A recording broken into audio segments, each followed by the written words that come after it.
Hey guys, I'm converting my Ford Transit into a camper van, and in this video I'll show you how I did my ceiling. This is my first time building a conversion van. I actually don't have any special training, I'm just learning through YouTube and reading on the internet. The material I'm using for the ceiling is pine tongue and groove, and I'm putting 2 layers of shellac clear to bring out the color and protect the wood. Whatever material you choose for your ceiling, you just want to make sure it's thin enough to bend because the ceiling has a curve in it.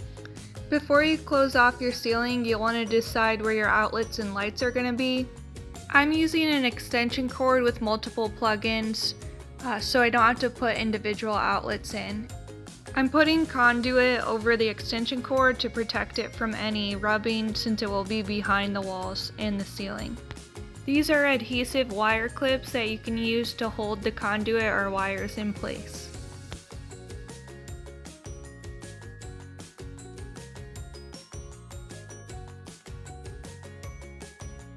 And eventually when I get to putting the walls in, I will mount this on the wall.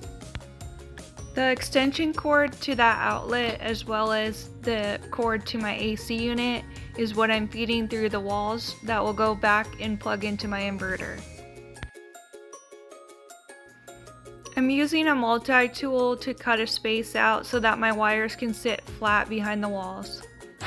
I'm not going to go into extreme detail about the wiring and how it works. There's a lot of videos out there that you can learn from like I did, but I suggest if you don't feel confident to hire an electrician. Working with electrical can be extremely dangerous if you're not sure what you're doing.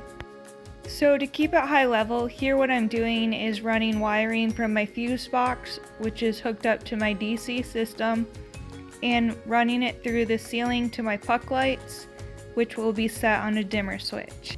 This is what my dimmer switch looks like, and I'm using lever nuts to hook my wires together. I'm using basic wire cutters to strip the ends of the wire for the lever nuts, and if you notice, I've labeled all my wires so I know what they lead to. Once you get your lights and switches put together, I highly suggest testing each one out, because once you install the ceiling, it'll be very time consuming to take it apart. I wanted a row of lights down the center to run off one dimmer switch, and to do this, I am daisy chaining my lights. There's lots of good videos out there that explain how to do this, and this will save you on using a lot of wire.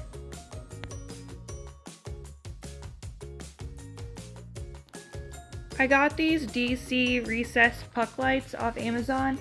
They come in a 4-pack for $25.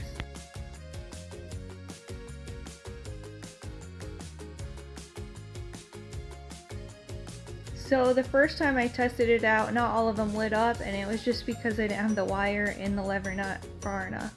So this is why I highly suggest testing it out before you put the ceiling in. Here I'm attaching connectors and crimping them so that I can attach it to my fuse box.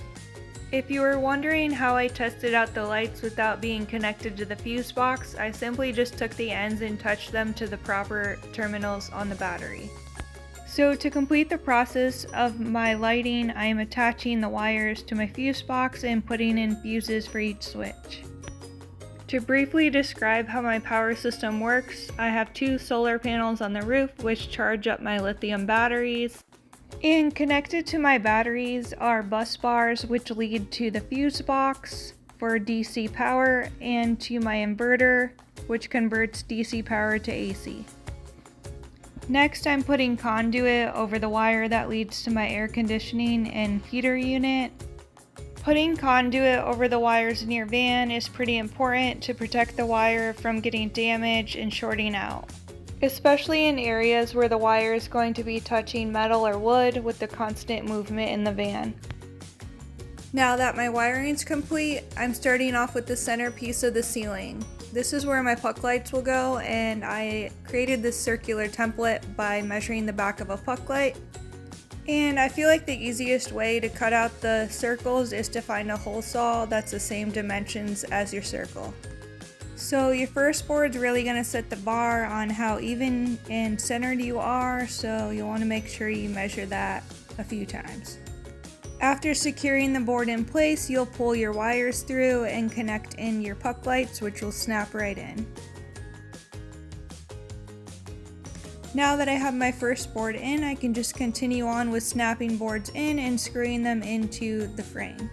I know a lot of people used a nail gun to put their ceiling in, which hides better than a screw, but I didn't have one, so I just used really small screws and a set-in bit to hide the screws somewhat. When you get to the edges of the ceiling, you're gonna have to customize the size of the plank because more than likely it's not gonna fit perfectly, but you can trace out the shape and cut it out with a jigsaw. I wanted to frame out my AC unit to make it look nicer and to cover up all the screws around it. So I got some pieces of pine wood and put shellac on it to match the color, and I'm cutting these at a 45-degree angle and installing each one separately. Keep in mind the curve of the van, so you'll always want to get material that's somewhat flexible. And now my ceiling's completed. I'm super happy with how it turned out, and I kind of like the cabin vibe, so I'm thinking about using the same material for the walls, but we'll see. See you next time.